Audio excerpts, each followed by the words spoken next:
कैल मोरी मन की बुझरिया। घड़ी घड़ी पल पल छीन छीन डोलत डालत साफंगरिया। सुर नर मुनि डहकत सब कारण अपनी अपनी बेरिया। को नहीं कैल मोरी सबे न छावत को नहीं पावत मारत मोमो मरिया। अब की बैर सुनो नर मूडो बहुरी न ल्यो अवतरिया। को नहीं कैल मोरी कहे गुलाल सतगुरु बलिहारी। भव सिंधु अगम गम तरिया। कहे गुलाल सतगुरु बलिहारी। भाव सिंधु अगम गम तरिया।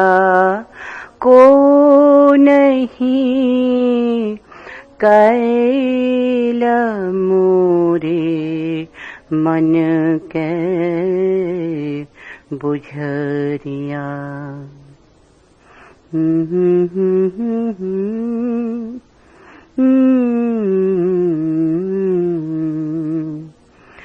तन मेरा और कित जाई घर बैठल भेटल रघुराय। जोगी जति बहु भेष बनावे आपन मानुवा नहीं समुझावे। तन मेरा पुजे ही पत्थल जल को ध्यान। खोजत नरही कहत पिसान। आशा तृष्णा करे न थीर दुविधा मातल फिरत शरीर। तन मेरा लोक पूजा वहीं घर घर धाय। दो जख कारण भेस्त गवाय। सुर नर नाग मनुष्य अवतार। बीनु हरि भजन न पावही पार। तन में राम कारण धैर्य रहता बुलाए। ताते फिर नरक समाए। अब की बैर जो जानहु भाई। अवधि बीते कछु हा साथन आए तन मेरा सदा सुखद निज जानहु राम कहे गुलाल न तो जमपुर धाम सदा सुखद निज जानहु राम कहे गुलाल न तो जमपुर धाम तन मेरा और कित जाए।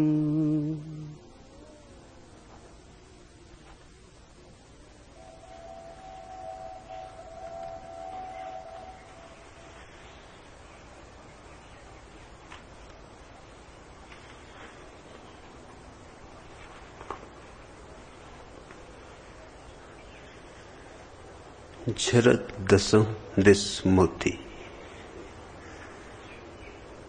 बस आंख की कमी, मोती झर ही रहे।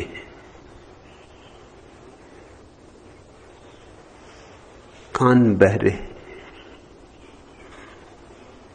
उसकी वीणा बज ही रही है। शाश्वत एक क्षण को रुकती नहीं। यह सारा जीवन उसके ही स्वरों से, उसके ही आनंद से, उसके ही उत्सव से रंगीन है, मदमस्त है। एक आदमी है कि बाहर पड़ गया है इस उत्सव के। पड़ जाने का कारण भी है, क्योंकि एक आदमी ही है जो होश पूर्वक इस उत्सव का आनंद ले सकता है। वृक्ष भी सम्मिलित है, पौधे, पशु पक्षी, नदी नद, पहाड़, तारे, वे सब सम्मिलित हैं उत्सव में। लेकिन उनका सम्मिलित होना उनकी स्वेच्छा से नहीं। वे चाहें तो भी इस उत्सव से बाहर नहीं हो सकते। यह उत्सव उनके लिए अनिवार्य है। मनुष्य की चेतना स्वतंत्र है, चुनाव की क्षमता है। चाहो तो देखो झरत दसों दिस मोती, चाहो तो मत देखो। लेकिन तुम चाहो या न चाहो, तुम देखो या न देखो, मोती तो झरते ही जा रहे। देखोगे तो भर लोगे अपनी झोली, न देखोगे तो रह जाओगे रिक्त और खाली। देखोगे तो धन्यवाद से भर जाओगे। धन्यवाद का भाव ही धर्म है। देखोगे तो अनुग्रह में डूब जाओगे। अनुग्रह प्रार्थना है, पूजा है, आराधना है। न देखोगे तो शिकायत और शिकवे, संदेह, हजार हजार संदेह। न देखोगे तो कांटे हुई कांटों में चुभ जाओगे। अंधों को कांटे ही मिलते, आंख वाले फूल चुन लेते। और आंखें जितनी गहरी होती हैं उतने ही धीरे धीरे कांटे भी फूल हो जाते। आंखें न हो तो फूल कांटे हो जाते। तुम्हारी आंख का सारा खेल है। और तुम पौधे नहीं हो, पशु नहीं हो, पक्षी नहीं हो, इसलिए अनिवार्य रूपेण तुम इस उत्सव के अंग नहीं हो। निमंत्रण है, चाहो स्वीकार कर लो, चाहे इंकार कर दो। स्वीकार कर सको तो तुम्हारे प्राणों के अंतरतम से पुकार उठने लगे। फिर न मंदिर जाने की जरूरत है, न मस्जिद, न गिरजा, न गुरुद्वारा। जहां बैठ के यह पुकार उठेगी वही मंदिर, वही मस्जिद, वही गिरजा, वही गुरुद्वारा।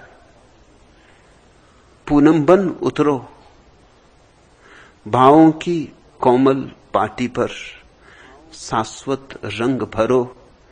पूनम बन उतरो, आतप से झुलसा तन सरवर, झरते ज्वालाओं के निर्झर। अधरों पर परितोष अधरधर, युग की त्रसा हरो। पूनम बन उतरो, मुक्त प्राण निष्प्राण नियम यम। गंध विधुर प्राणों का संभ्रम, निष्फल हों सूलों के श्रम कम। निष्फल हों सूलों के श्रम क्रम, साधक सिद्ध करो। पूनम बन उतरो, विकसित हों साधों के शतदल। मुकुलित परिमल के पाटल दल, जीवन के सितप्रभ प्रण उज्ज्वल। ज्योतिर्मयी विचरो, पूनम बन उतरो। जैसे ही तुम देखने लगो पुकार उठती है अहिर्निश, उतरो। पूनम बन उतरो, और परमात्मा उतरता है, उतर ही रहा है। सिर्फ पुकार की कमी है, इसलिए तुम संयुक्त नहीं हो पाते। गुलाल के इन सूत्रों को हृदयंगम करो। कोऊ नहीं कैल मोरे मन के बुझरिया, कोई नहीं मेरे मन को बुझा सका। कोई नहीं मेरे मन की दहकती अंगार को बुझा सका। कोई नहीं मेरे मन के समाधान को दे सका। कोई दे भी नहीं सकता। और हम सब इसी आशा में हैं कि कोई दे देगा। तुम्हें खोजना होगा। मिलता है, जरूर मिलता है समाधान, पर खोज से मिलता है, उधार नहीं। न गीता दे सकती, न कुरान दे सकता, न बुद्ध दे सकते, न महावीर दे सकते, न मैं दे सकता, न कोई और दे सकता। काश कोई दूसरा दे सकता तो बात बड़ी सरल हो जाती। धर्म का कोई शिक्षण होता ही नहीं। विज्ञान का शिक्षण हो सकता है, धर्म का शिक्षण नहीं होता। क्योंकि विज्ञान दूसरा तुम्हें दे सकता है। विज्ञान उधार है, बासा है। धर्म सदा ताजा है। अल्बर्ट आइंस्टीन ने सापेक्षता के सिद्धांत को एक बार खोज लिया, अब हर आदमी को बार बार खोजने की जरूरत नहीं। कोई पागल है जो उसे बार बार खोजे। आइंस्टीन ने खोज लिया, सबका हो गया। अब बस थोड़ा सा समझ लो, पढ़ लो, कोई भी जो जानता हो समझा दे कि सिद्धांत तुम्हारा हो गया। लेकिन बुद्ध ने जो खोजा वो इस तरह सबका नहीं होता। महावीर ने भी खोजा, सबका नहीं होता। जीसस ने खोजा, मोहम्मद ने खोजा, सबका नहीं होता। कबीर ने, नानक ने, गुलाल ने, अनेक अनेक ज्योतिर्मय लोगों ने खोजा उसे, पाया उसे। वे भर गए अनाहत के नाद से, पर बड़ी असमर्थता है। सिर्फ तुम्हें पुकार सकते, तुम्हें आवाहन दे सकते, तुम्हें चुनौती दे सकते, लेकिन तुम्हारे चित्त के समाधान को तुम्ही को खोजना होगा। धर्म की ये विशिष्टता है, ये उसकी गरिमा भी है, गौरव भी, कि वो बासा नहीं होता, फिर खोजना होता, ताजा ही पाना होता है। को नहीं कैल मोरे मन के बुझारिया। लेकिन जब भी कोई खोजने निकलता है तो इसी आशा में कि कोई मेरे मन की समस्याओं को सुलझा देगा, कोई मेरे उलझाव मिटा देगा, कोई मेरी अड़चनें साफ कर देगा, कोई मेरे द्वंद्व, मेरी दुविधाएं पहुंच देगा, कोई कर देगा मेरे मन के दर्पण को साफ, कोई मेरी आंखों से पर्दे काट देगा। इस आशा में खोजने निकलता है व्यक्ति। यह स्वाभाविक भी है, क्योंकि और सब चीजों के संबंध में दूसरों की सलाहें काम आ जाती। बीमार हो तो चिकित्सक के पास चले जाते हो, वो विशेषज्ञ है, वो तुम्हारी बीमारी का निदान कर देता है, औषधि का भी निर्देश दे देता है, बात खत्म हो गई। तुम्हें चिंता नहीं करनी पड़ती बीमारी की, निदान की, औषधि की।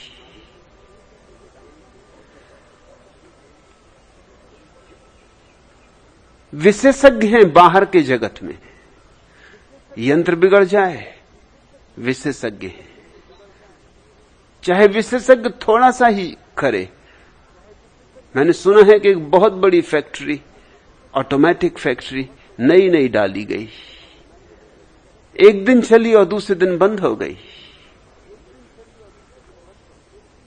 बहुत कोशिश की मालिकों ने, मगर कुछ उपाय ना बना। नए यंत्र थे, अत्याधुनिक थे, अभी खोजे गए थे, तो खबर करनी पड़ी जहां से बन के आया था पूरा का पूरा यंत्र जाल। उन्होंने कहा कि विशेषज्ञ हम भेज सकते हैं। विशेषज्ञ आया, उसने एक नजर डाली, उसने कहा $10,000 मेरी फीस है।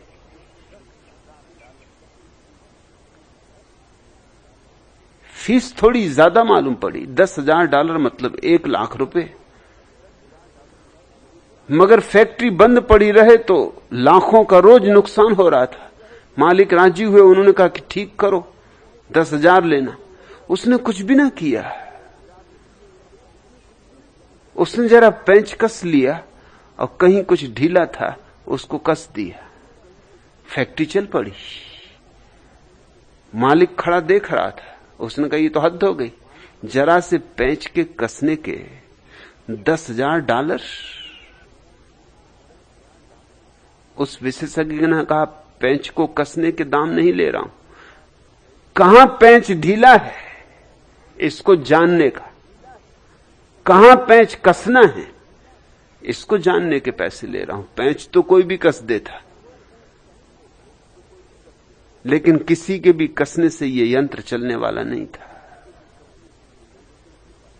पूरा जीवन इस यंत्र को समझने में लगाया, उसके दाम ले रहा हूं। ये तो मैं भी जानता हूं कि जरा सा पेंच कसा, ये 2 पैसे का काम है, इसके लिए 10,000 मांगना ठीक नहीं मालूम पड़ता। मगर कहां कसना, कितना कसना, वो मैं जानता हूं। बाहर के जगत में विशेषज्ञ होता है, लेकिन भीतर के जगत में कोई विशेषज्ञ नहीं होता। भीतर के जगत में कोई विशेषज्ञ काम नहीं आता। गुलाल कहते हैं को नहीं कैल, गया बहुत जगह द्वार कितने खटखटाए, को नहीं कैल मोरे मन के बुझरिया। लेकिन कोई ऐसी बात कह न सका, कोई ऐसा सुझाव सलाह दे न सका जिससे मेरे मन के दुविधाओं, मन की समस्याओं का अंत हो जाता, कि मुझे समाधान मिल जाता, कि मैं तृप्त हो जाता, कि मेरी बेचैनी कट जाती, कि मैं मुक्त हो जाता मन के जाल से। ये कोई कर ही नहीं सकता है। धर्म के जगत में विशेषज्ञ नहीं होते, प्रबुद्ध पुरुष होते। उनके पास बैठ के तुम इशारे समझ सकते हो मगर इशारे। समझना तुम्हें ही होते हैं। उनके पास बैठ के तुम उनके रंग में रंग सकते हो, मगर रंगना तुम्हें ही होता है। उनके पास बैठ के तुम चलना सीख सकते हो, मगर चलना तुम्हें ही होता है। उनके पास बैठ के तुम अपने भीतर के दिए को जलाने की कला सीख सकते हो, मगर सीखनी तुम्हें ही होती है। सब करना तुम्हारा है। सद्गुरु तो केवल एक उपस्थिति मात्र है, जिसकी उपस्थिति में तुम्हारे भीतर सोए हुए तत्व जागने लगे। जैसे सुबह हो जाए और फूल खिल जाए। कोई सूरज एक एक फूल को आके खिलाता नहीं। सुबह हो गई और पक्षी गीत गाने लगे। कोई सूरज एक एक पक्षी के कंठ को आके गुदगुदाता नहीं। सुबह हो गई और रात भर सोए हुए लोग जगने लगे।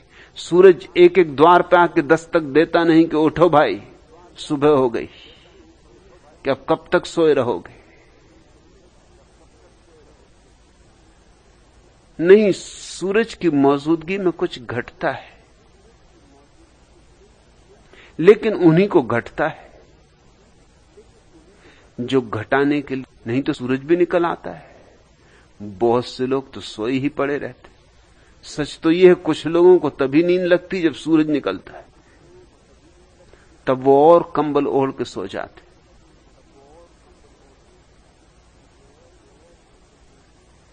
विंस्टन चर्चिल ने कहा है कि मैं जिंदगी में एक बार सुबह जल्दी उठा, क्योंकि बार बार सुना पढ़ा कि सुबह का मुहूर्त बड़ा सुंदर।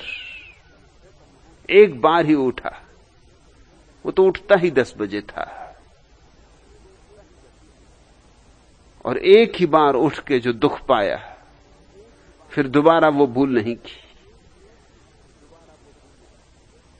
सुबह उठ तो आया,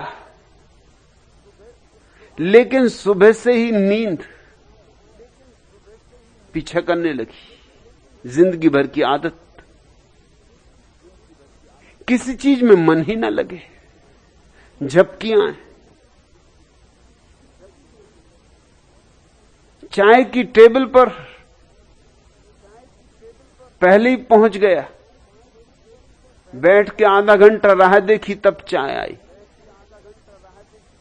तब तक इतना झल्ला चुका था कि चाय पीने का मजा भी खराब हो गया। दफ्तर जाने के लिए युद्ध के दिन थे, पेट्रोल की कमी थी, बस से ही जाना होता था। दफ्तर जाने के लिए बस के लिए जाके खड़ा हो गया आधा घंटे पहले से। वहां कोई था ही नहीं, न बस न लोगों का क्यू। अभी टिकट बेचने वाला भी नहीं आया था। आधा घंटा भुनभुनाता रहा। दफ्तर पहले पहुंच गया, चपरासी बाद में पहुंचा। मैं दरवाजे पर खड़ा था जब चपरासी पहुंचा। मुझे बैठ के दफ्तर में धूल धमास खानी पड़ी, क्योंकि दफ्तर साफ हुआ। दिन भर परेशान रहा, और दिन भर मैंने गालियां दी उन सब लोगों को जो ब्रह्म मुहूर्त में उठने की बातें करते। ऐसा दुख मैंने कभी पाया नहीं, फिर कभी ये भूल नहीं की। ऐसे लोग भी हैं जिनको सूरज उगते ही नींद आती, जो रात भर जागते रहे, मगर सुबह सूरज जब उगता है तब उनके लिए जागना मुश्किल हो जाता है। ऐसे लोग भी सत्संग में पहुंच जाते कि और कहीं जागे रहे, सत्संग में सो जाते। कुछ लोग तो सत्संग का मतलब ही ये लेते कि सब चिंता फिक्र छोड़ के सो जाना। अब करना ही क्या है? घर द्वार रहो, चिंता फिक्र, पत्नी जान खाए जाती, बच्चे उपद्रव मचाते, दफ्तर जाओ, परेशानियां। सत्संग में ना कोई परेशानी, ना कोई झंझट, बैठे की नींद लगी।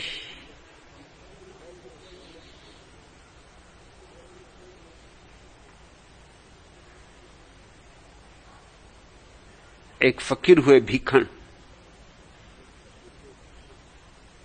वो बोल रहे थे एक गांव में, राजस्थान का कोई गांव रहा होगा, भीखण राजस्थान में हुए। सभा में नगर का जो सबसे धनपति था आसोजी, वो सामने ही बैठा था। वो बार बार झपकी खा रहा था।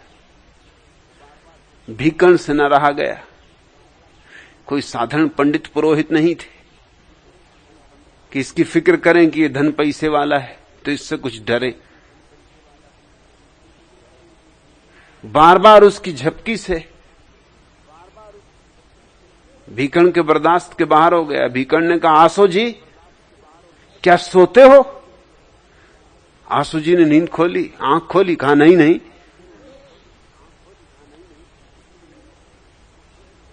सोता नहीं, आंख बंद करके ध्यानपूर्वक सुनता हूं।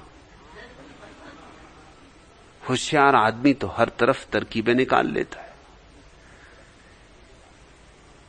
भीखण ने देख तो लिया कि वो झूठ बोल रहा है, क्योंकि ध्यान में इस तरह सिर नहीं डगमगा था।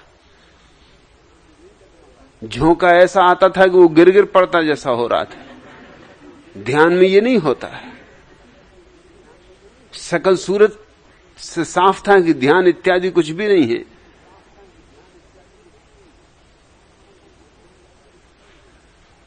फिर थोड़ी देर और फिर आसू जी ने झपकी खाई। फिर पुकारा भीखण ने, आसू जी सोते हो? आसू जी ने कहा नहीं नहीं, आपने भी क्या लगा रखा है, आप अपना काम करो, बोलो, मैं ध्यानपूर्वक सुन रहा हूं। क्या गांव में मेरी बदनामी करवानी? एक बार हो तो ठीक, दोबारा आप फिर वही पूछने लगे। आपको बोलना है कि मेरे पीछे पड़े हो? फिर थोड़ी देर और आसू जी की फिर नींद लग गई। भीखण ने तीसरी बार आवाज दी, आसू जी जिंदा हो? और आसू जी ने कहा नहीं नहीं। वो समझा कि पुरानी वही बात कि आसू जी सोते हो। भीखण ने कहा, अब तुम धोखा ना दे सकोगे, तुम निश्चित सो रहे हो, क्योंकि इस बार मैंने बात ही दूसरी पूछी और तुम उत्तर वही दे रहे हो।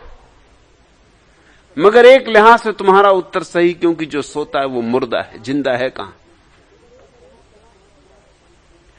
सत्संग में कोई सोए तो सद्गुरु के पास बैठ के भी कहां बैठ पाता। सत्संग में कोई बंद रहे तो सूरज द्वार पे भी खड़ा रह जाता, फिर भी नींद लगी रह जाती। मगर स्मरण रखना, इस आशा में मत रहना कि कोई और तुम्हारी समस्याएं हल कर देगा। गुलाल का वचन महत्वपूर्ण है, बहुत महत्वपूर्ण है, खूब संवार के रख लेना, क्योंकि ये आशा कहीं मन में बनी ही रहती है छिपे में कि कोई दूसरा। हमारे सोचने का ढंग ये है, हम हर चीज दूसरे पे टालना चाहते। अगर कुछ भूल हो तो हम किसी पे टालते। कोई जिम्मेवार होना ही चाहिए जिसके कारण भूल हुई। हम अपने पे जिम्मेवारी नहीं लेते। अगर हमारे जीवन में उलझन है तो दूसरे लोगों के कारण है। जब उलझन दूसरों के कारण है तो दूसरों को ही हल करनी होगी। हम हल करेंगे भी तो कैसे करेंगे? हमने सीख लिया है टालना, अपने से दूसरे के कंधे पे टालना। हम सब टाले चले जाते हैं और ये बुनियादी भूल है। कोई जिम्मेवार नहीं सिवाय तुम्हारे। और उस व्यक्ति को ही मैं धार्मिक व्यक्ति कहता हूं जो समग्र रूपेण अपने जीवन का सारा उत्तरदायित्व अपने ऊपर ले लेता है। कठिन है ये बात। कठिन इसलिए है कि दूसरे के ऊपर टाल देने में राहत मिलती कि कोई हमारा कसूर तो नहीं, हम करेंगे भी क्या। सब तरफ उपद्रवी है, वो जीवन उलझाए चले जा रहे हैं। पति पत्नी पे टाल देता है कि उसकी वजह से सब उपद्रव है। इन्हीं पतियों ने शास्त्र लिखे, वो कहते हैं स्त्री नरक का द्वार है। नरक तुम्हें जाना है, नरक तुम बनाते हो अपना, स्त्री को द्वार बताते हो। और रहिया है स्त्री द्वार, मत निकलो उस द्वार से, मत जाओ उस रास्ते। कौन तुमसे कहता है?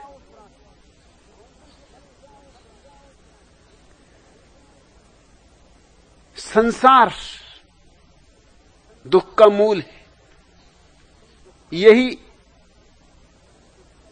तोता रटंत पंडित तुम्हें समझाते रहे। संसार दुख का मूल नहीं, ये टालना है। दुख का मूल तुम्हारे भीतर छिपा अज्ञान है। दुख का मूल तुम्हारे भीतर सोई हुई चेतना है, संसार नहीं।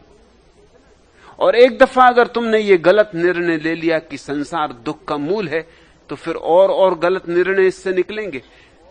फिर इसका अर्थ होगा कि संसार को छोड़ो, फिर तुम्हारा संन्यास संसार का त्याग बन जाएगा। पहली भूल से दूसरी भूल पैदा हो रही।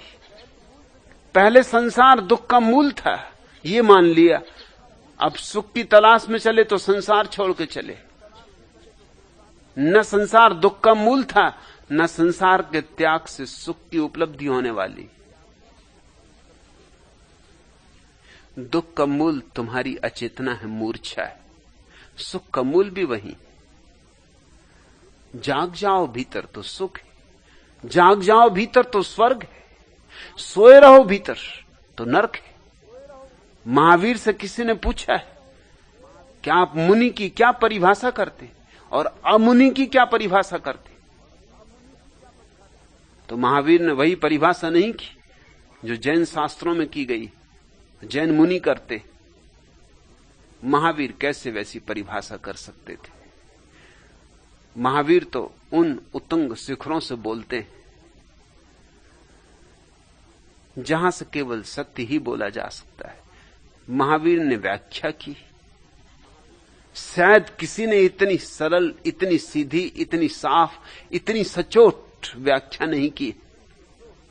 महावीर ने कहा, असुत्ता मुनि, जो सोया नहीं है वह मुनि। सुत्ता अमुनि, और जो सोया है वो अमुनि। सोया है वह असाधु, जागा है वह साधु। यह बात हीरो में तौली जाए, ऐसी बात है। नहीं कहा कि जो दिगंबर खड़ा है वह मुनि, कि जो उपवास करता है वह मुनि। नहीं कहा कि जो संसार को छोड़ दिया है वह मुनि। ठीक दो छोटे से शब्दों में सारे शास्त्रों का सार भर दिया।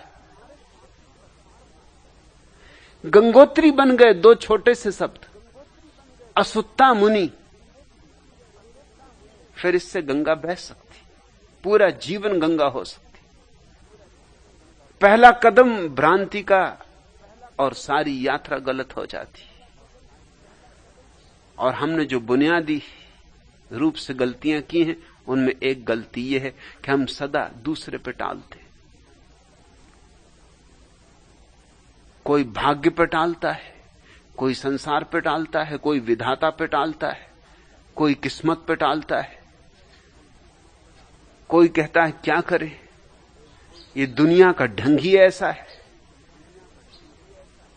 इस दुनिया में तो दुख सबने पाया, सो हम पा रहे हैं। इस तरह अपने को समझाता है, सांत्वना देता है। दुनिया का इससे कुछ लेना देना नहीं। यही बुद्ध हुए और इसी पृथ्वी पर परम आनंद में जिए, और यही कबीर हुए और इसी पृथ्वी पर परमात्मा में जिए, और यही तुम। वही पृथ्वी है, वही मिट्टी की देह। उसी तरह के लोग तुम्हें घेरे हुए हैं जिस तरह के लोग कबीर को, गुलाल को, बुल्ला शाह को घेरे हुए थे। दुनिया कोई बदल नहीं गई, दुनिया वही की वही है। मगर लोग बड़े चालबाज, लोग कहते हैं पहले सतयुग था। कब था ये सतयुग? यह हमेशा पहले था। जब पूछो तभी पहले था। 6000 वर्ष पुरानी एक ईंट मिली है बेबीलोन में, जिस पर एक छोटा सा उल्लेख है। उस ईंट पे यह लिखा हुआ है कि पहले सतयुग था और अब दुनिया बिल्कुल भ्रष्ट हो गई। 6000 साल पहले बेटा बाप की नहीं सुनता, पत्नी पति की नहीं मानती, नैतिकता भ्रष्ट हो गई, मनुष्य का महान पतन हो गया। हम महासंकट की घड़ी से गुजर रहे हैं। ये तो ऐसा लगता है जैसे कि आज के ही सुबह के अखबार का संपादकीय हो। 6000 साल पहले चीन में और भी पुरानी एक धरोहर मिली, आदमी के चमड़े पर लिखी हुई, कोई 7-8 हजार साल पुरानी दस्तावेज। वो अपने ढंग की अकेली चीज है, आदमी की चमड़ी पे लिखी गई, उसको बड़ा संभाल के रखा गया है। अभी तक राज नहीं खुल सका कि किस तरह के रासायनिक द्रव्यों में आदमी की चमड़ी बचाई जा सकी, क्योंकि आदमी की चमड़ी तो एकदम सड़ जाती। उसमें भी यही लिखा हुआ है कि पहले सतयुग था। धन्य थे वे प्राचीन दिन जब पृथ्वी पर स्वर्ग था। मगर वे दिन कब थे? क्या तुम सोचते हो राम के समय में थे? तो फिर रावण कब हुआ? तो फिर सीता कब चुराई गई?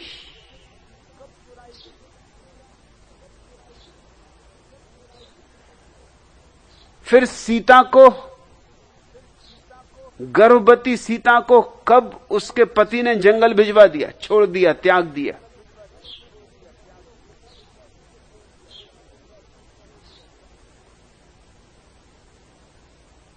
तुम सोचते हो कृष्ण के समय में सतयुग था? तो फिर महाभारत कब हुआ?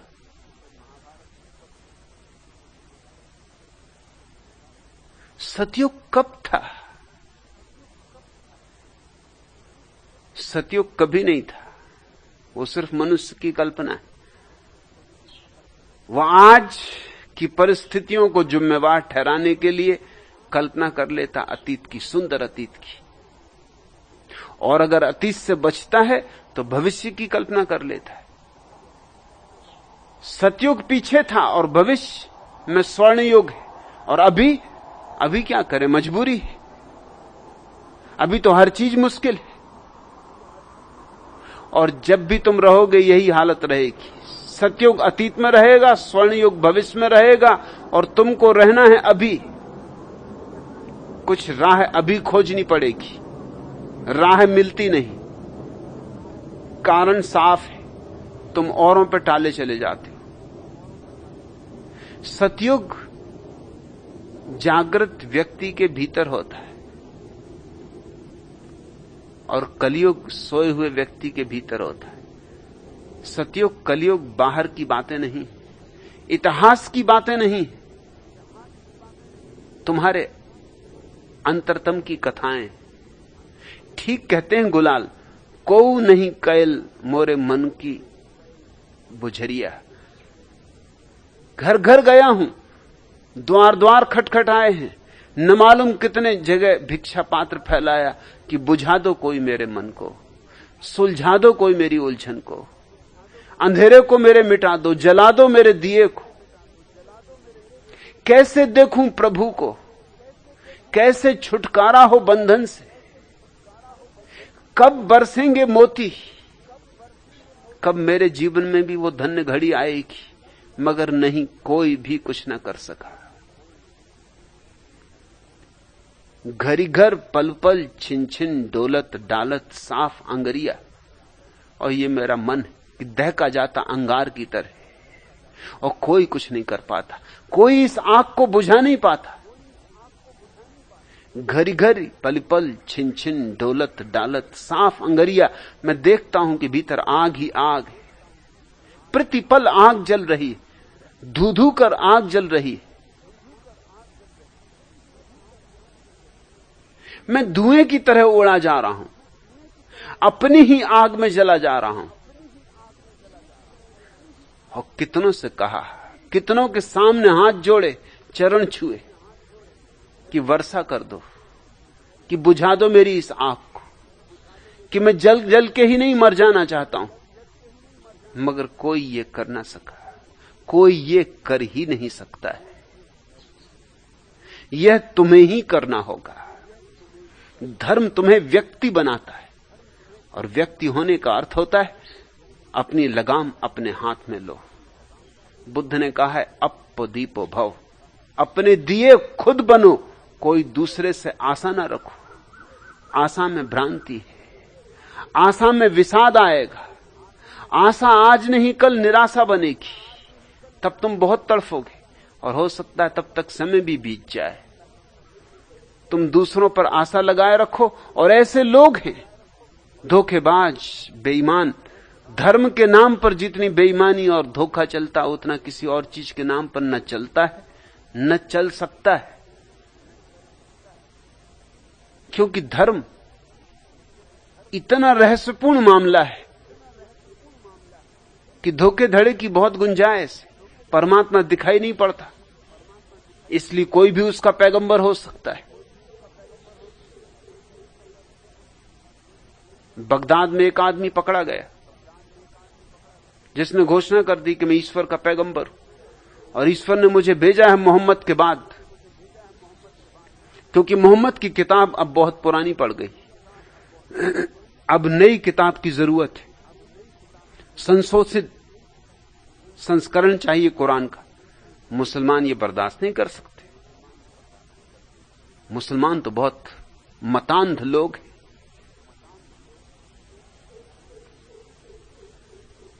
उन्होंने तो फौरन पकड़ लिया इस आदमी को कि ये कौन है, क्योंकि मुसलमानों की धारणा एक ही अल्लाह है, और उस अल्लाह का एक ही पैगंबर, और वो है मोहम्मद, और तो कोई पैगंबर नहीं। वहां दूसरे की गुंजाइश ही नहीं। और कुरान में सुधार। उसको पकड़ के ले जाया गया खलीफा के दरवाजे पर।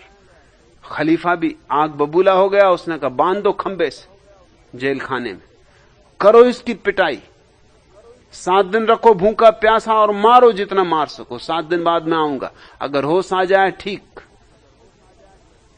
7 दिन बाद खलीफा गया। वह आदमी सूख के हड्डी रह गया था, न पानी दिया न भोजन दिया, और पिटाई उसकी चलती ही रही।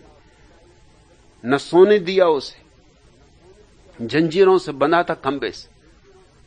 खलीफा ने पूछा कहो क्या ख्याल है, कुछ अकल आई? उसने कहा कि निश्चित आई। जब मैं चलने लगा परमात्मा के यहां से, तो परमात्मा ने कहा था कि देख मेरे पैगंबरों को बड़ी तकलीफें आती,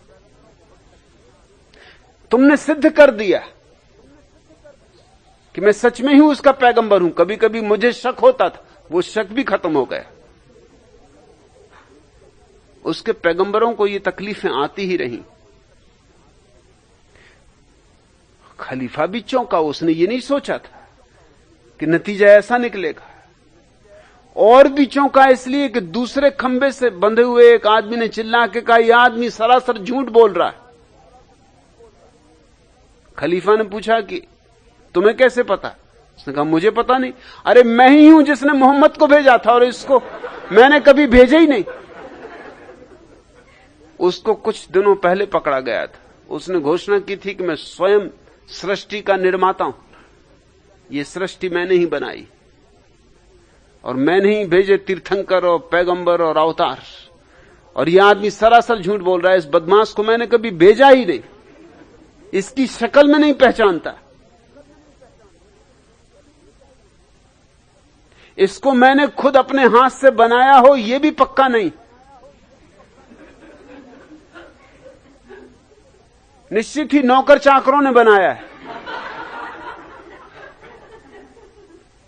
इसका चेहरा ही मुझे पहचाना नहीं हुआ, नहीं मालूम पड़ता।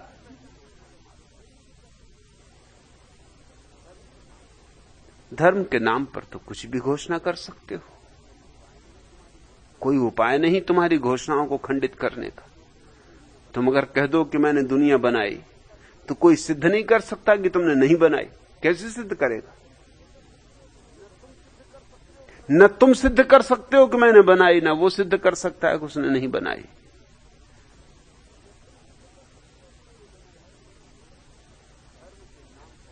धर्म के नाम पर कुछ भी कल्पनाएं, परिकल्पनाओं का विस्तार फैला सकते हो।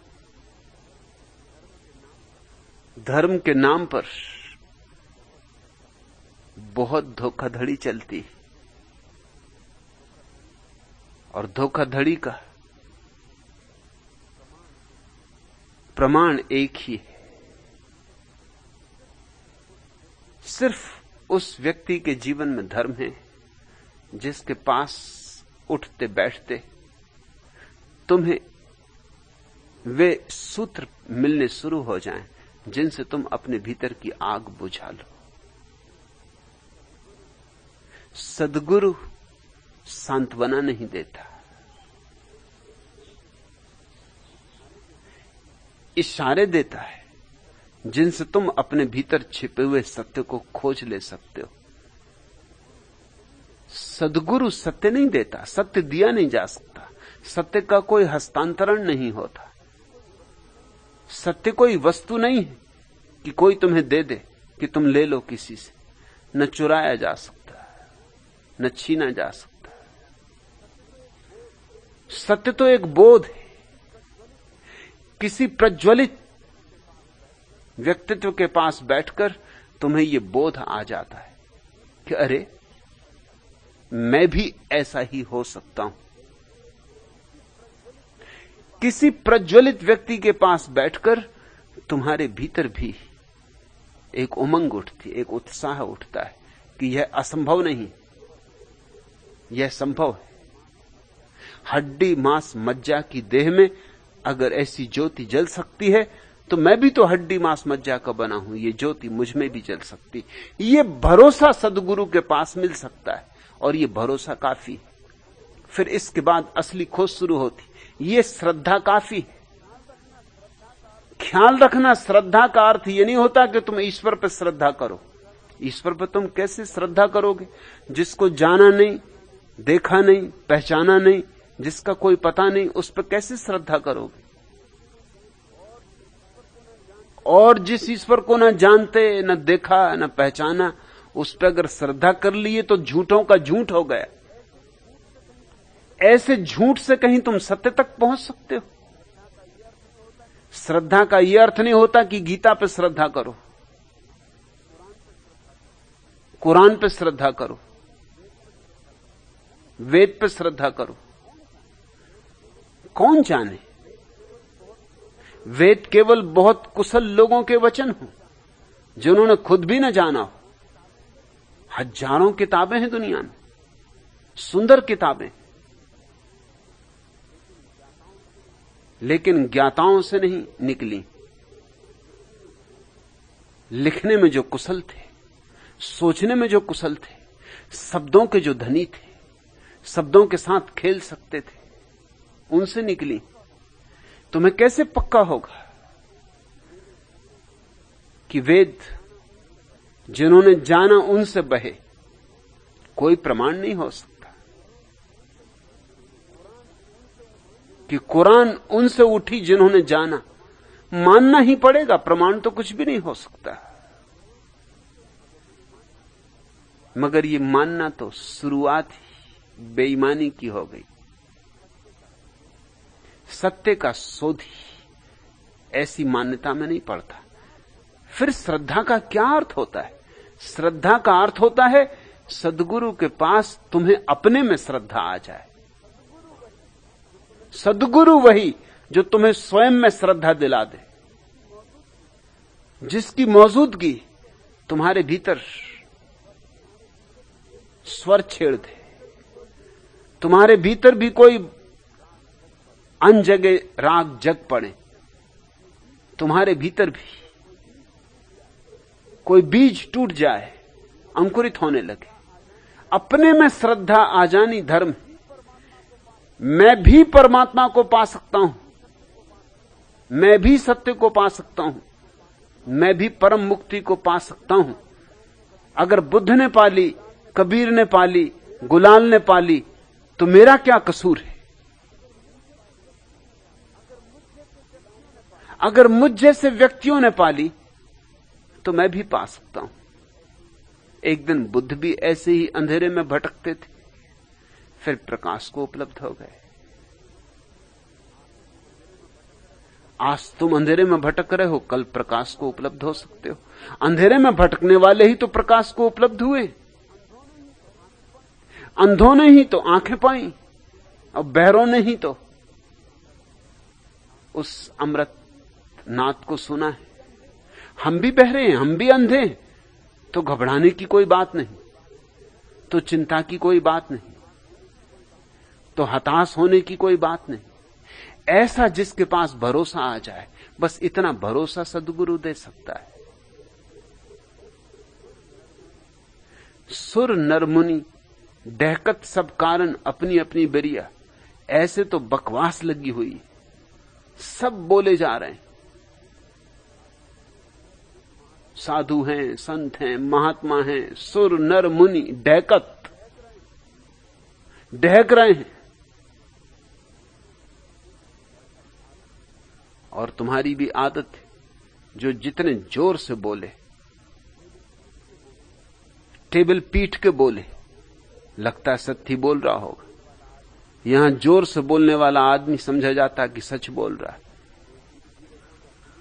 कोई धीरे धीरे बोले, खुसफुसा के बोले, तो तुम्हें लगता है खुद ही डरा हुआ है, ये क्या खाक सच बोलेगा। और खुसफुसा के बोलने में कुछ का कुछ लोग मतलब समझ लेते। मुल्ला नसरुद्दीन को सर्दी खांसी हुई थी, आवाज कंठ से निकलती नहीं थी। जाके दरवाजे पे डॉक्टर के दस्तक दी, डॉक्टर की पत्नी ने दरवाजा खोला। मुल्ला ने खुसफुसा के कहा, डॉक्टर साहब हैं? पत्नी ने कहा, वो बाहर गए, जल्दी से भीतर आ जाओ। खुसफुसा के बोलने में और खतरा है, पता नहीं लोग क्या समझ लें कि अच्छे मौके पे आए, ऐसी आ जाया करो।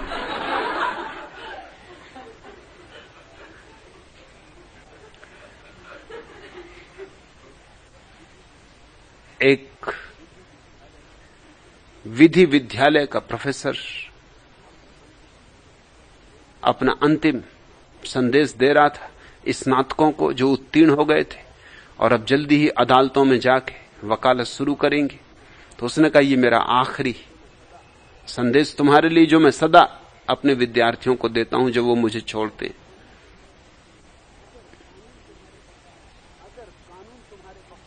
अगर कानून तुम्हारे पक्ष में हो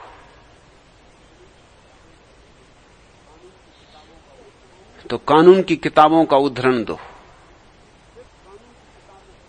सिर्फ कानून की किताबें काफी हैं। अगर कानून तुम्हारे पक्ष में न हो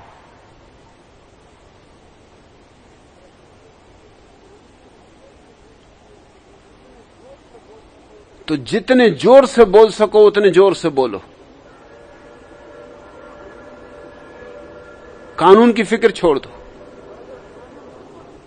और अगर कानून बिल्कुल विपक्ष में हो तो सिर्फ बोलने से काम नहीं चलेगा, टेबल भी पीटो, उछलो कूदो, हंगामा मचा दो। कानून पक्ष में हो तो धीमे बोला चलेगा, लेकिन अगर कानून विपरीत हो फिर धीमे मत बोलना, फिर तो तुम्हारे हंगामे पे ही सब निर्भर है। फिर मजिस्ट्रेट हंगामे से ही प्रभावित होगा। कुछ वकीलों का काम ही हंगामा करना है। वो सिंह की तरह दहाड़ते। जब भी कोई वकील सिंह की तरह दहाड़े तो समझ लेना कि कानून पक्ष में नहीं। कानून पक्ष में हो तो दहाड़ने की कोई जरूरत नहीं, इतना श्रम लेने की कोई जरूरत नहीं, कानून काफी। मगर कानून पक्ष में ना हो तो दहाड़ना पड़ेगा, कमी की पूर्ति करनी होगी ना। गुलाल खूब शब्द उपयोग किए, सुर नर मुनि ढहकत, दहाड़ रहे हैं। मगर कहते मैं सब जगह से खाली हाथ लौटा। ये चिल्लाने वाले लोग, ये शोरगुल मचाने वाले लोग, ये हंगामा मचाने वाले लोग, ये सिद्धांतों का वाद विवाद शास्त्रार्थ फैलाने वाले लोग, ये हजार तरह के तर्क कुतर्क करने वाले लोग, इनसे कुछ हाथ पड़ा नहीं, मेरी अंगार बुझी नहीं, मेरे भीतर का दिया जला नहीं, मेरे भीतर कोई मोतियों की वर्षा न हुई। वही कंकड़ पत्थर जो पहले थे फिर भी रहे। इनका ज्ञान मेरे किसी काम नहीं आया।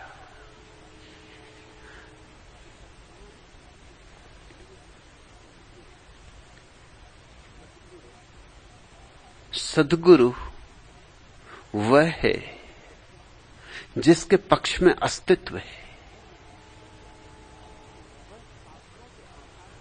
वह शास्त्रों के आधार से नहीं बोल रहा है, वह बोल रहा है अपने अनुभव के आधार से। यद्यपि सभी शास्त्र उसके अनुभव के पक्ष में होंगे ही, होना ही पड़ेगा, क्योंकि सत्य तो एक है। सद्गुरु मिल जाए तो तुम्हारे जीवन में क्रांति होनी शुरू हो जाती। एक रात चांदी की, एक रूप सोने का, फिर आया है मौसम भीगने भिगोने का, भीगने भिगोने का। उड़ते स्वर के फाहे, गीत बने चरवाहे, घूम रहे गलियों में, गूंज रहे चौराहे। अंतस पर थाप पड़ी, गम की मंजीर लड़ी, फिर आया है मौसम अपनापन खोने का, भीगने भिगोने का। गत आगत जुड़ आए, मादक क्षण मुड़ आए, मस्ती ने संयम के गठबंधन तोड़वाए। सुमनासव पिए हुए, अलमस्ती लिए हुए, फिर आया है मौसम लाज शर्म धोने का, भीगने भिगोने का। कलियों के तन चिटके, परिमल के कण छिटके, मलियानिन ने रह रहे सुरभित आंचल झटके। जाग उठे बन सोए, किरणों ने मुंह धोए, फिर आया है मौसम वल्लरी पिरोने का, भीगने भिगोने का। सद्गुरु मिल जाए तो समझना, फिर आया है मौसम भीगने भिगोने का। वहां से बिन भीगे मत लौटाना, अन भीगे मत लौटाना, सरोबोर हो जाना, तरोबोर हो जाना। अंतस पर थाप पड़ी, गम की मंजीर लड़ी, फिर आया है मौसम अपनापन खोने का, भीगने भिगोने का। कहीं सद्गुरु मिल जाए तो डुबकी मार लेना, साहस करना अपने को खोने का। अहंकार को एक तरफ सरका के रख देने का। बस उतनी ही बात है। अहंकार जो हटा सकता है वह शिष्य हो जाता है। जो अहंकार को परिपूर्ण रूप से हटा सकता है वो सद्गुरु से जुड़ जाता है। अहंकार बीच की दीवार है, और जब भी तुम्हारे अंतस पे थाप पड़े, जब किसी की सन्निधि में तुम्हारे भीतर कोई धुन बजने लगे, कुछ गुनगुन होने लगे, नहीं कि तर्क जचे, तर्क तो बुद्धि की बात है, उसका कोई बहुत मूल्य नहीं। नहीं कि गणित साफ बैठे, गणित तो बच्चों का खेल है, उसकी कोई गहराई नहीं। अंतस पर थाप पड़े, हां, तुम्हारे भीतर गहराई में कोई गूंज उठने लगे, थाप पड़े, कोई नृत्य होने लगे,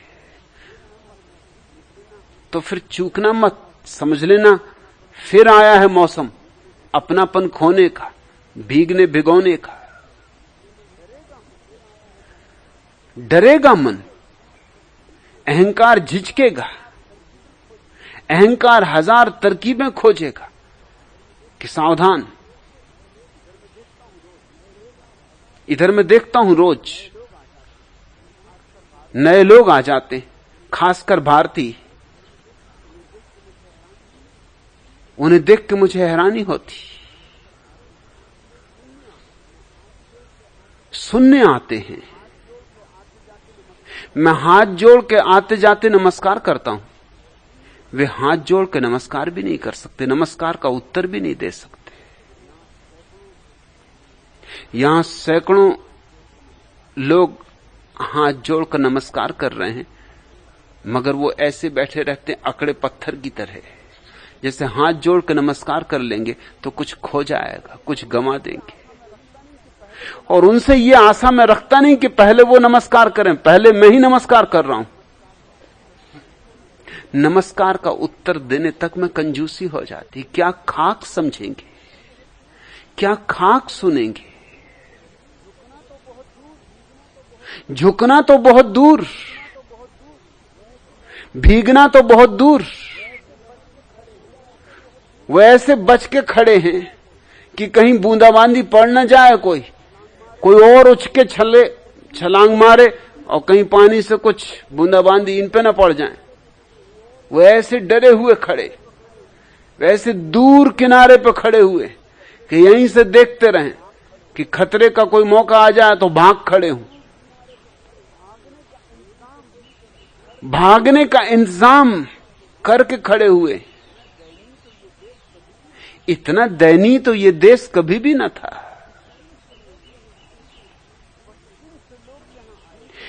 पश्चिम से लोग यहां आए हुए हैं जिनको हाथ जोड़ने की कोई परंपरा का अनुभव नहीं, जिन्हें सिर झुकाने की कोई आदत नहीं। वे हाथ जोड़ लेते हैं, सिर झुका देते। और भारतीय पता नहीं किस दंभ में, किस अहंकार में, किस अकड़ में, शायद रामायण की 4 चौपाइयां आती होंगी।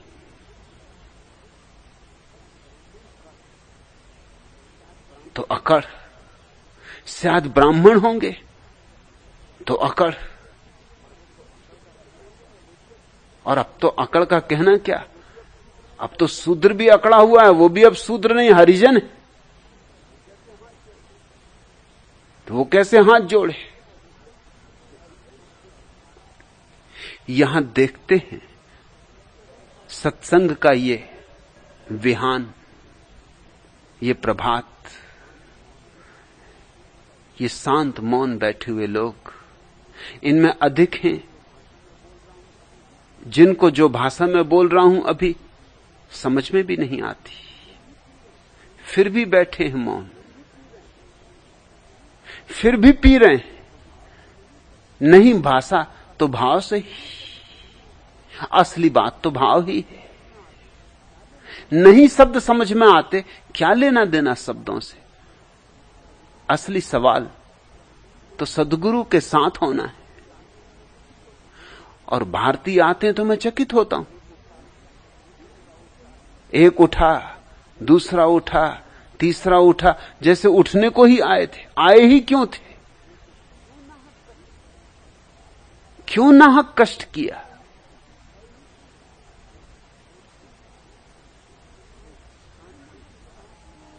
एक भ्रांति है भारतीय मन को, क्योंकि शास्त्र, सुने हुए शब्द, पंडित पुरोहित, उनके वचन सदियों सदियों से हमारे भीतर बैठ गए और हमें ये भ्रांति दे रहे हैं कि हमें मालूम ही है। सुनना क्या है?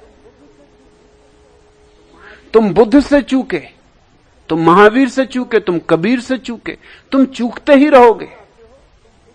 और जब तुम चूक जाते हो, जब बुद्ध जा चुके होते हैं, तब तुम उनके शब्दों के मालिक हो जाते हो, तब उनके शब्दों को तुम कंठस्थ कर लेते हो।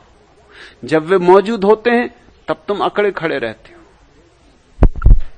इसलिए इस देश में इतने महिमावान लोग हुए, लेकिन इस देश में महिमा पैदा नहीं हो पाई। ये देश सभी तरह से दीन और दरिद्र रह गया।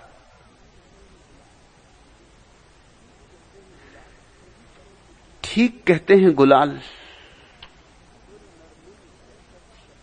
सुर नरमुनि डहकत सब कारण अपनी अपनी बेरिया, सबे नचावत को नहीं पावत।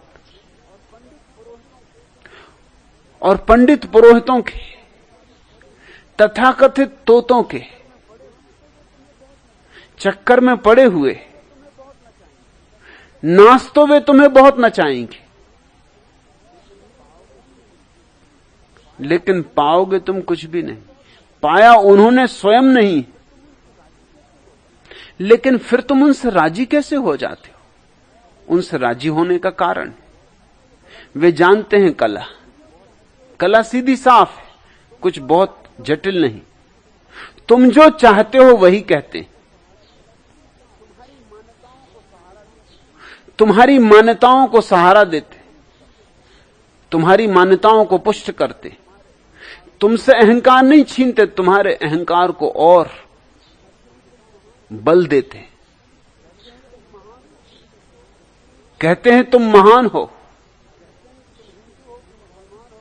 कहते हैं कि तुम हिंदू हो कि मुसलमान हो कि ईसाई हो, कि तुम धन्यभागी हो, कि न मालूम कितने जन्मों के पुण्यों के कारण तुम इस पुण्य भूमि में पैदा हुए हो। और तुम्हारा अहंकार फूल के कुप्पा हो जाता है। कहां की पुण्य भूमि, किन जन्मों के पुण्य? कहीं कोई पुण्य की गंध तो दिखाई पड़ती नहीं, लेकिन तुम अकड़ जाते हो, तुम फूल जाते हो, तुम प्रसन्न हो जाते हो। तुम जो चाहते हो सांत्वनाएं वे तुम्हें देते हैं, सत्य नहीं।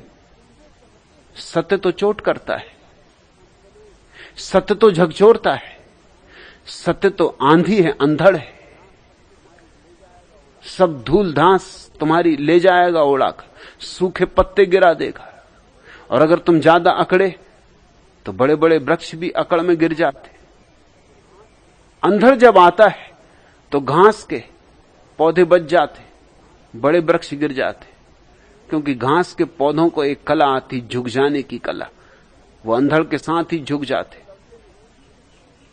वो अंधड़ से लड़ते नहीं, वो अंधड़ से राजी हो जाते, वो आंधी के साथ ही डोलते, आंधी का उपयोग कर लेते। आंधी जा चुकी होती है, घास के पौधे फिर खड़े हो जाते, ताजे और भी ताजे। धूल गई, वो अंधड़ ले गया, और बड़े वृक्ष अकड़ के खड़े रहे, गिर गए तो फिर उठ सकते नहीं। सत्य तो आंधी है, तूफान है, सांत्वना नहीं, मलहम पट्टी नहीं, सर्जरी है।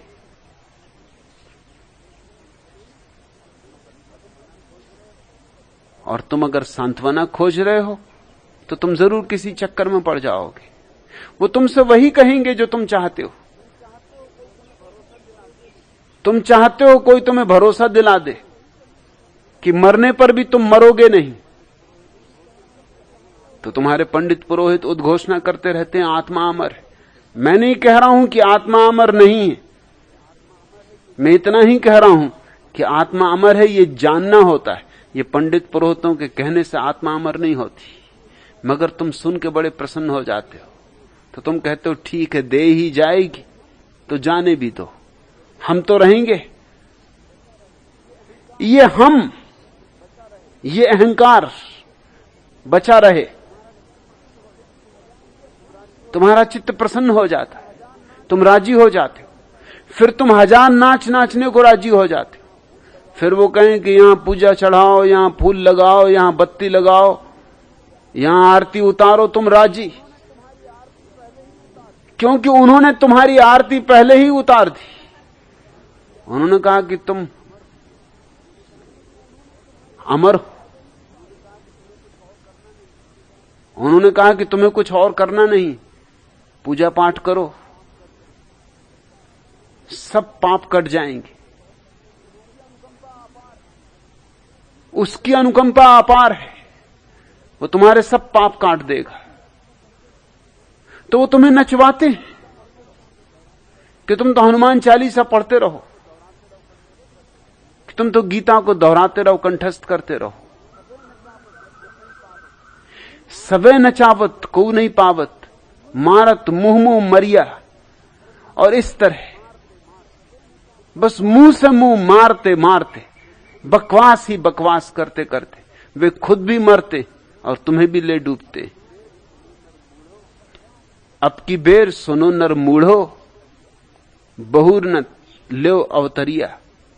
गुलाल कहते हैं, लेकिन अब की बार मैं तुमसे कहता हूं कि हे मूढ़ो, अब जागो, अब सुन लो, ताकि फिर तुम्हें दोबारा पैदा ना होना पड़े, ताकि फिर तुम्हें दोबारा इस जाल में, इस जंजाल में, इस अंधकार में ना उलझना पड़े।